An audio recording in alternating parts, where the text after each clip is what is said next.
Hi everyone. Today we're going to tackle with this question.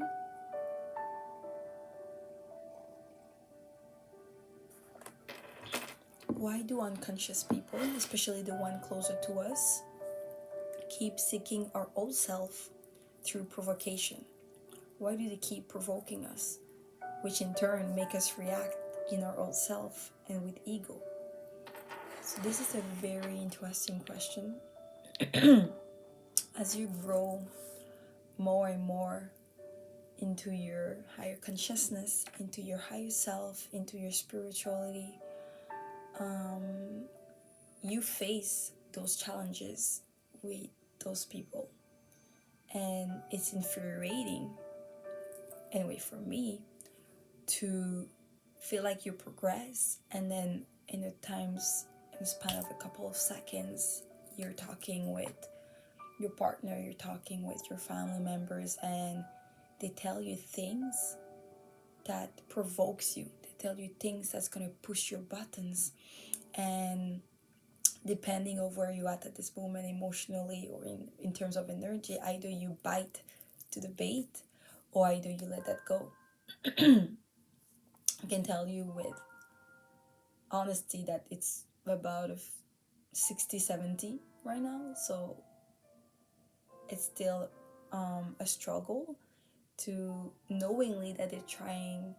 You know that they're trying to provoke you. You know that you're right now in an emotional state, and you're aware as well that you are right now in an ego place, right? But you still bite to the bait and you still react, and your old self comes out more like. And remember, the ego finds reason to be when we are in a defensive, right? When the only reason the ego leaves is because they think they have to survive. They think they have to fight for their survival, for its survival. So the more we react to those provocations, the more we feel like we're in danger, the more we are using defense mechanism, the more it feeds on the ego, right? So we know all of those things, and the ego of the person who is unconscious, that you care for, that you love for, also knows that. Because I'm not gonna go deeper on that, but I believe that the conscious and unconscious, whatsoever the realm of this that's above the mind, is quite intelligent, right? They're quite intuitive, quite knowing, because at the end of the day, we're all one consciousness, one unity. So I believe they know it unconsciously, not that they're aware of what they're doing, right? But they are conscious, knows how to attract the other ego person. They know how to provoke the person, right? Because they used to know us before. They know us still. They know what triggers us. They know what provokes us or not. Because those people, I'm talking family members close to you, partners, they know your old ways, right?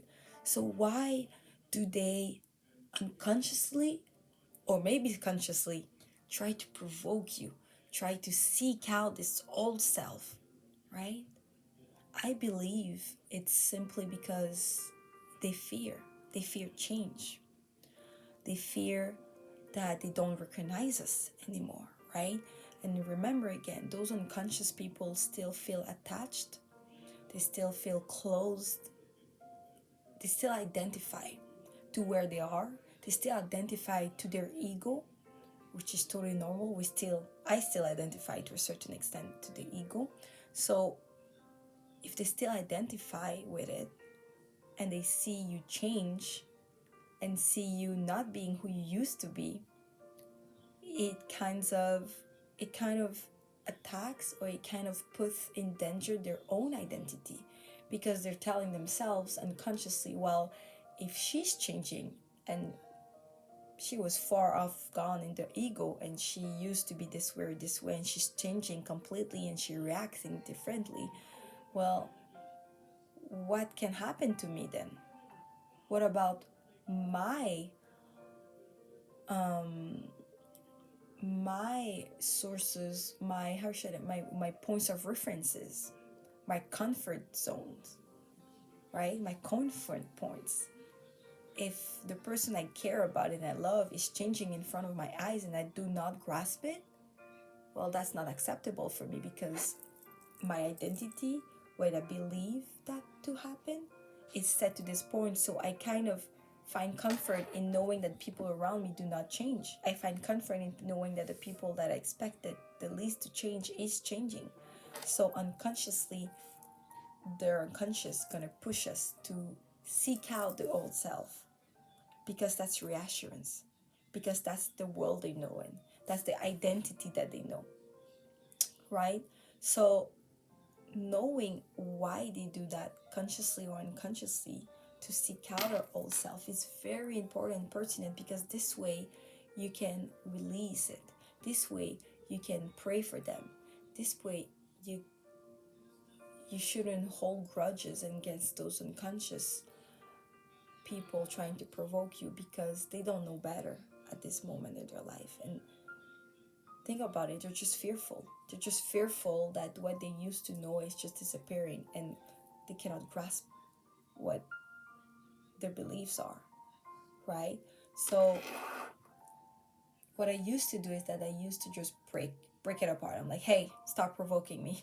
Or hey, I would lay it out on the table, and I would like, I see you, man. I see your ego, what's trying to do, and then stop provoking me. What you think you're doing right now? But that's condescending. That's hurtful. That's just pushing the ego of the other person that you love and care more into their ego, right? But then me not knowing better, I was like, what is happening? Why can't you not leave me and be and appreciate and love my higher consciousness and the spirit, and then going higher and higher in my vibrations and frequencies? Why does your unconscious trying to provoke me, especially during the trigger moments, especially during the freaking fights, right? And what we should do instead, I think, is the only reason why the ego is trying to fight their way through, trying to provoke, trying to survive, is because they don't feel safe. So if those unconscious people don't seek change for themselves, don't seek growing, that could be another content for another video, but they don't seek change, they don't seek growth, self-growth, they don't seek spiritual growth, they don't seek, higher frequencies, because they feel comfortable where they're at. And as you must know, we all should respect each other in their journey. So if they are where they're at because they chose to, we have to respect that, right? But when they start to try to provoke us in our old self, then that's what we should be doing. Acknowledge what's happening right now and really be aware of what level of energy we are at. If we are in a defensive mode, in negative thoughts, in the mode of mechanism of defense mode, then you're not on the right frequency, right? So you cannot put forth prayers and put forth the right energy if yourself is not in the right energy. So I believe the first step is to be aware of what is happening right now, be aware of his level of frequencies, his energy, where he's at, his intention behind the fights, his intention or his self-mechanism, and be aware of our own rising up. Do not reject your old self, right? Accept it fully, lovingly, and recognize it. Because what they seek, the ego, is acknowledgement and feeling safe. So accept, acknowledge what you're living right now, what your emotions are, what your old self-provocations are. And the next step after that is to make them feel safe. So after you're in a good place in a mind space to be able to not react and to not fall into the trap of the ego, make them feel safe. Reassure them, right? For example, let them know, I hear what you're saying. I am feeling da emotions right now. I'm human. Right now I really feel like triggered, blah, blah, blah, blah, blah. But either you just don't react. And if you don't react, they're going to try to push you further. If you don't react and you're at peace, they're going to try even more to push you more, to push you further, to push your buttons and to make you react and provoke. So they're going to say things that's going to make you go crazy, right? So to not go to this point, we have to untrigger the place, right? Unplug it, try to diffuse the situation. And I believe the way to do it is to make them feel safe. to make them feel heard and say, I hear you. You're right to feel hurt. I'm sorry about that. Or, you know, as conscious people, surrounded by unconscious people, that's gonna be another thing, is we have to be the bigger person, right? And this is the beautiful challenge to grow, is to lead by example, right? Lead the change, but we have to show the change in order for them to follow the change.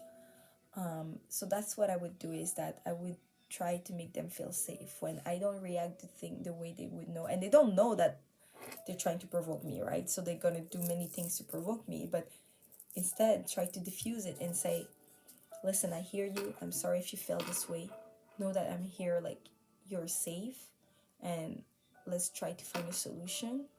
And it belongs to you at this point to know what works for you, what's your vocabulary, and how do you communicate with the people around you. But to try to make their ego safe, that's what you try to address their ego, to diffuse the situation and try to make them safe. And then when you talk in other situations where you're not triggered and you're not in a conflict, then you just can talk freely, like, I really love what I'm at right now, but, you know, subtly make them assured, rest assured, I'm still there with you. Rest assured, I'm still there to support you, to listen to you, to make you feel heard, to love you. I'm still here to love you, no matter what. If I'm growing, you're just gonna benefit more of it. You're not gonna lose me, right? So I hope that has been helpful. I love you very much, guys. You are welcome to chat me up on Instagram. It's my identification is Mindset Mentor Macy. So whenever you want, you can follow me or just chat with me. It will be a pleasure. And I do have as well a podcast that's called The Naked Mind. And this is where I think I'm going to put the audio up. So hope it has been helpful. And I wish you the best of the day, guys.